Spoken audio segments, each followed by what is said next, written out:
一将胜勇追穷寇，不可沽名学霸王。天若有情天亦老，人间正道是沧桑。统一台湾的这个事情啊，不能再拖了。既然郑丽文的滤镜已经碎了一地了，我觉得大陆的有关部门啊，现在呢是清醒了。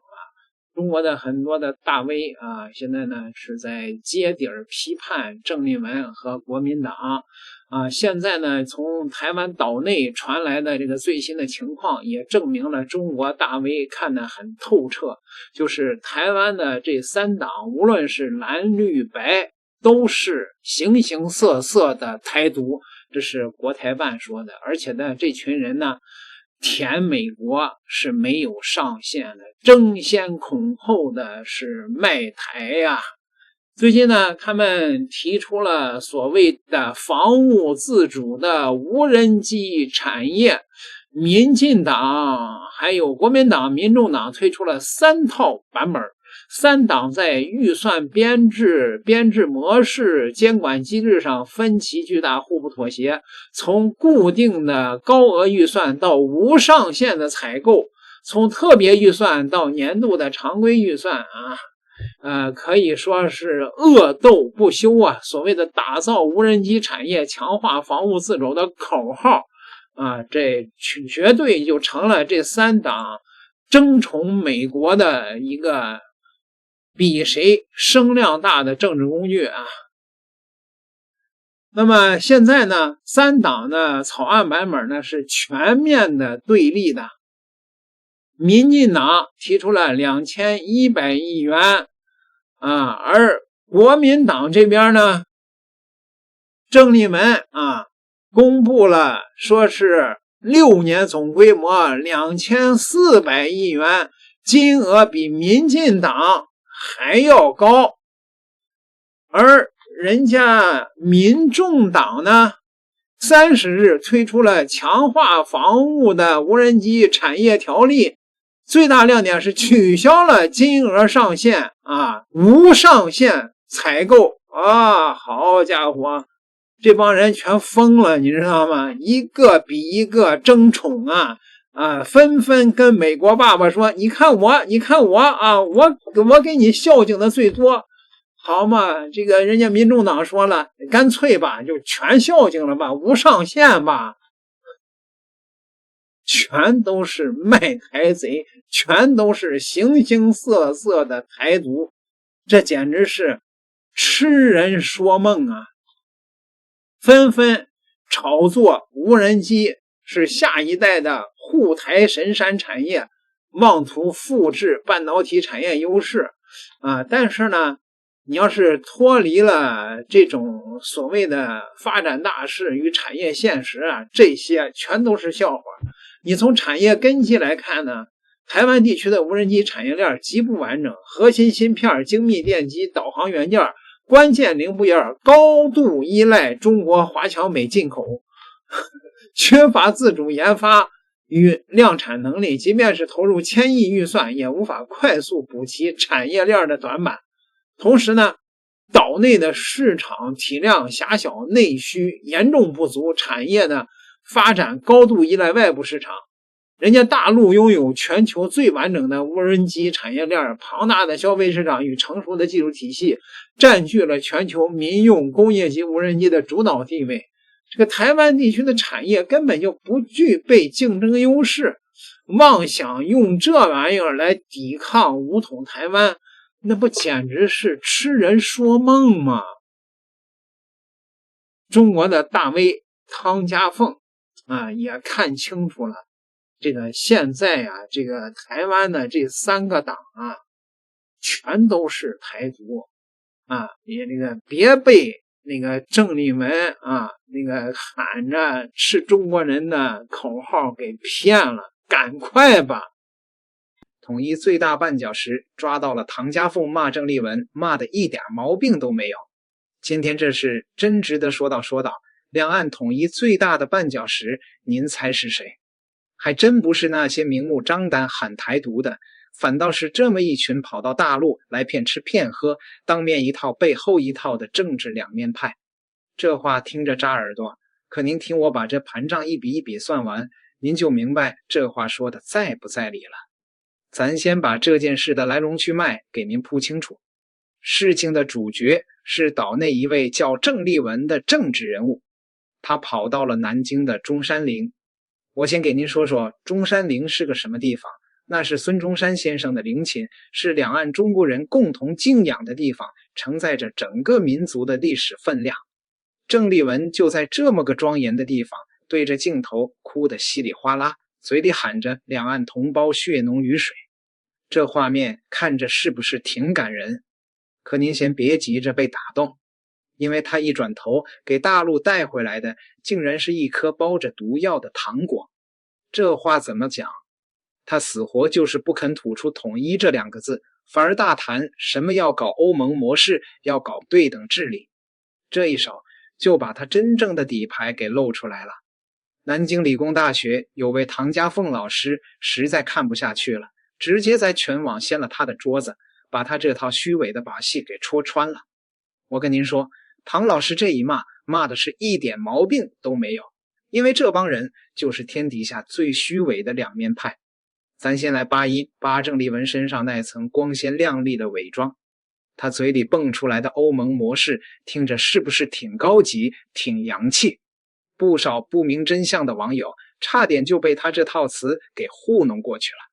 可实际上呢，这根本就是赤裸裸的在14亿人眼皮子底下耍流氓。咱得把这个欧盟模式给掰开揉碎了说。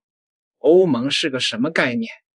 那是由法国、德国这些国家组建起来的一个国际组织。这些国家有什么特点？人家是拥有独立主权、独立国防、独立外交的主权国家。欧盟内部那是国与国之间的平起平坐。说白了，欧盟模式的前提是一帮独立国家凑在一块搞合作。那台湾是什么？台湾是中国下辖的一个省，是中国不可分割的一部分。您品品这个逻辑，一个省哪来的资格跟14亿人的中央政府谈什么平起平坐，谈什么平行治理？这就好比一个家里头，你是这个家的一个成员，你非要拿处理外人关系那一套来谈你跟这个家的关系，说咱俩对等，咱俩平级，这合适吗？这压根就说不通。所以郑立文这一套本质上就是拿跨国合作的框架硬往两岸关系上套。说穿了，这就是在搞隐性台独。明的不敢喊，就换个高级的说法，把台独的内核给包装起来，自以为聪明绝顶，其实是在把所有人当傻子耍。聊到这儿，咱得往深里挖一挖了，这才是我今天最想跟您说透的一层。同样是阻碍统一，民进党和这帮某些国民党政客其实是两路货色。民进党是什么？是提着刀明着上门的强盗，凶相毕露，谁都看得清。可以郑立文为代表的这某些国民党政客呢，是另一种人，是敲着门笑眯眯送礼，却在你酒里下毒的蓝皮狐狸。他们不敢明着喊台独，就发明出这种高级话术，给毒药裹上一层糖衣。这一招比明着动刀子还阴，因为他让你防不胜防。那这帮人到底图什么？他们这套两头糊弄、利最大化的算盘，打的可是全天下都听得到响声。咱得先把一个背景给您补足。这些年来，大陆秉持着同胞的情谊，一直在向台湾释放最大的善意。这可不是空话，海关总署的数据清清楚楚摆在那儿。大陆连续好多年都是台湾最大的贸易顺差来源。我给您解释一下贸易顺差是啥。简单讲，就是台湾卖给大陆的东西比从大陆买的多得多，这中间的差额就是台湾实打实赚走的钱，一年就是上千亿美元的真金白银的让利。不光是钱，大陆开放农产品、渔产品让台湾来卖，保障台商在大陆的权益，扶持台湾的年轻人来大陆创业发展。您看，这些红利一波一波掉下来的时候，这帮蓝皮狐狸跑得比谁都快。他们坐着商务舱来大陆剪彩，要政策，一转身又拿着这些从大陆拿到的红利回到岛内去邀功，去收割选票，稳稳地做着他们的政治江山。吃饭的时候，他们冲在最前头。可只要大陆一提到国家统一这个核心底线，您再看他们一个个瞬间就变成了缩头乌龟。为啥？这里头藏着他们最真实的算盘，我给您拆开来看。他们这帮人心里头同时怕着3样东西。第一，他们既想吃饱大陆给的红利，这是舍不得的；第二，又怕被陆营扣上一顶卖台的帽子，丢了选票，这是不敢的；第三，更怕得罪远在美国的那个干爹，这是不能的。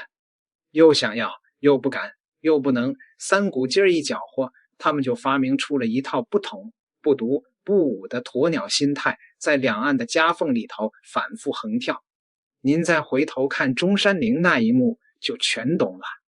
在镜头前，他可以为了作秀哽咽流泪，消费的是全民族的历史创伤；可一出了景区的大门，他就只谈和平，绝口不提归属。这种当面叫你一声同胞，背后却在搞分裂的虚伪做派，是把中国人的骨气和底线彻彻底底踩在了脚底下。那为什么唐家凤老师的怒斥能瞬间点燃全网那么大的流量？因为他一刀就刺穿了这帮投机分子最肮脏的内核。我得跟您强调一个特别要命的点，这种温柔的毒药有时候比陆营那种张牙舞爪的叫嚣还要毒。为啥这么说？您想想，陆营明着喊台独，反倒激起了大家的警惕和反感。可这种裹着糖衣的模糊话术，温温柔柔，绵里藏针，长年累月的洗脑下来，岛内整整一代年轻人对统一的认知就被一点一点的淡化稀释掉了。这就好比一个是用钝刀子慢慢割你的肉，疼，但你知道反抗；一个是给你灌迷魂汤，喝着甜，可喝着喝着你就忘了自己是谁，根在哪儿了。民进党是钝刀子切香肠，一刀一刀往下削，这某些国民党政客就是那碗迷魂汤，让你在不知不觉中模糊掉统一的路径。路数虽然不一样，可说到底他们全都是阻碍民族复兴的绊脚石。聊到这儿，咱得把这件事跟一个更要紧的道理连起来。我知道很多观众一听和平这2个字心就软了，觉得只要和平就好。可我得请您清醒一点，没有统一的和平，那是苟且的假象；没有归一的缓和，那是分裂的温床。这话听着重，可他戳的是要害。为啥这么讲？因为有些人嘴里的和平根本不是为了走向统一，而是为了拖时间，为了维持现状，为了把分裂的局面一年一年的拖下去，拖到既成事实。这种和平本质上是一颗包着糖衣的拖延剂。您看现在的台海局势早就跟过去不一样了，大陆的军机军舰早就实现了常态化的巡航，那张景群的管控灰色地带的大网已经全面铺开了。这说明什么？说明大陆要的和平不是那种不死不活、悬而不决的和平，而是洗刷百年耻辱、两岸完璧归赵的长治久安。任何脱离了统一这个大前提的所谓和平框架，全都是自欺欺人的政治谎言，全都是拖延时间的权宜之计。看清楚这一点，您就不会再被和平这2个字给绑架了。咱再把眼光放大些看，如今的台海棋局其实已经走到了收官的阶段，外部那些势力虎视眈眈，岛内的投机分子蠢蠢欲动。可有一条是改不了的，国家统一是大势所趋，是民心所向，没有任何人、任何势力能够阻挡。这是历史的车轮，谁挡在前头，谁就得被碾过去。所以我要给国民党里头那些人提个醒，如果你们继续抱着这种两头骗、两头吃的精明算计，不敢直面统一，不敢扛起民族的责任，那最终的结果是什么？不仅会彻底透支大陆民众最后的那点耐心，更会被时代的历史车轮碾得粉碎。所有企图打着和平的旗号去割裂国土的行径，不管你包装的多么体面，多么温和，到头来都是螳臂当车。历史的账本上头，一笔一画都给你们记着呢。今天的中国早就不是100年前那个任人摆布、任人欺负的中国了。说到这儿，我想跟您交个心，亮明我的态度。我特别想对岛内的某些政客说一句，收集你们那套恶心人的演技吧。14亿中国人的家国情怀，绝不是你们用来政治作秀、两头骗吃骗喝的筹码。咱们这片土地上的人，最看重的就是一个真字，一个诚字。你可以政见不同，可以慢慢谈，但你不能当着同胞的面掉眼泪，转过身就给同胞下毒。你不能一边端着大陆的饭碗，一边还想着砸大陆的锅，连自己的祖宗是谁都想给模糊掉。这种事戳的是所有中国人最敏感的那根神经。其实这里头的道理跟咱们老百姓做人处事是相通的。您身边是不是也有这样的人，当着你的面叫哥哥，喊兄弟，吃你的，喝你的，占你的便宜，转过脸就把你给卖了？这种两面三刀的人，或许能占一时的便宜，可人心都是肉长的，时间一长，谁还会真心待他？做人也好，做政治也好，最后能赢得人心的，永远是那个表里如一、敢担当的，而不是那个左右逢源、八面玲珑的。骗是骗不长久的。如果你也认同两岸一家亲，可两面派绝不能纵容这个理儿，认同没有统一的和平就是假和平，那就请您帮我把这份心意点个赞，转给更多人看看。不是我求您，是这些道理本来就值得让更多中国人记在心里。咱们这一代人盼的是堂堂正正的团圆，不是遮遮掩掩的苟且。我是铁骨铮铮，咱们下期接着聊。军歌应唱大刀环，南跨海峡收台湾，太平待诏归来日，朕与将军解战袍。该下决心了。点个订阅，咱们下集再聊。